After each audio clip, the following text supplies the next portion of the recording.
ఛత్తీస్గఢ్లోని కాంకేర్ జిల్లాలో ఎన్కౌంటర్ జరిగింది. భద్రతా దళాలు జరిపిన ఎన్కౌంటర్లో Naxal area commander Rupi alias Rangaboina Bhagya మృతి చెందింది.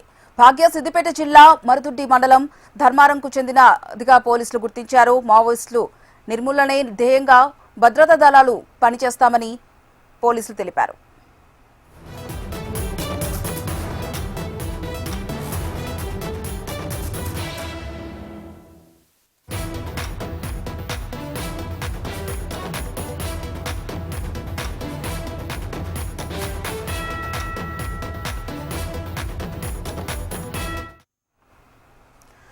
ఛత్తీస్గఢ్ లో జరిగిన కాంకేర్ జిల్లాలో జరిగిన ఎన్కౌంటర్ కు సంబంధించి మరింత సమాచారం మా ప్రతినిధి గోపాలకృష్ణ అందిస్తారు. గోపాలకృష్ణ, ఛత్తీస్గఢ్ లో జరిగినటువంటి ఈ ఎన్కౌంటర్ లో సిద్దిపేట జిల్లాకు సంబంధించినటువంటి మాజీ మావోయిస్టు ప్రస్తుతం మావోయిస్ట్ పార్టీలోనే కొనసాగుతోంది. తాను చనిపోయింది. తీను మిరుదొడ్డి మండలం ధర్మానం గ్రామవాసిగా తెలుస్తోంది. దాదాపు 15-20 సంవత్సరాల కిందట తాను గ్రామాన్ని వదిలి ఉద్యమంలోకి వెళ్ళినట్టుగా చెప్తూ ఉన్నారు. కుటుంబ సభ్యులు తన మృతి విషయం తెలుసుకొని ఒక్కసారిగా రోధిస్తున్నటువంటి పరిస్థితులు ధర్మారం గ్రామంలో విషాద ఛాయలు అయితే అంటుకున్నాయని చెప్పుకోవచ్చు. ఎందుకంటే ఇటీవల మావోయిస్టులందరూ లొంగిపోతున్నటువంటి సందర్భంలో ఈమె కూడా లొంగిపోయి త్వరలో వస్తుంది, ఇంటికి వస్తుంది అనేటువంటి ఒక ఆశతో అందరూ కూడా ఎదురు చూస్తారు. కానీ ఒక్కసారిగా జరిగినటువంటి ఎన్కౌంటర్ లో తాను మృతి చెందినటువంటి వార్త అందరినీ కూడా విషాదంలోకి నింపించిందని చెప్పవచ్చు. గ్రామంలో ఒక్కసారిగా అందరూ ఈ అమ్మాయి గురించి మళ్ళీ మాట్లాడుకుంటున్నటువంటి పరిస్థితులు కనబడుతున్నాయి. కాంకేర్ జిల్లాలో జరిగిన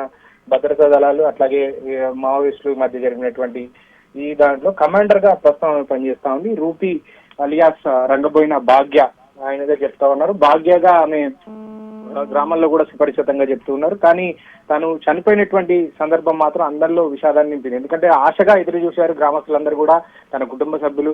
ఖచ్చితంగా ఆమె ఈ జరుగుతున్నటువంటి ఆపరేషన్ కగార్లో భాగంగా తాను వెనక్కి వస్తుంది, మావోయిస్టులందరూ వెనక్కి వస్తున్నటువంటి సందర్భం, పెద్ద పెద్ద నాయకులందరూ కూడా వెనక్కి వస్తున్నటువంటి సందర్భంలో ఆమె కూడా వెనక్కి వస్తుంది అనేటువంటి ఒక ఆశతో ఎదురు చూసిన వారికి విషాదమే నింపిందని చెప్పుకోవచ్చు. ఈ గ్రామంలో పూర్తిగా విషాద ఛాయలు అయితే కనిపిస్తూ ఉన్నాయి. Thank you Gopalakrishna.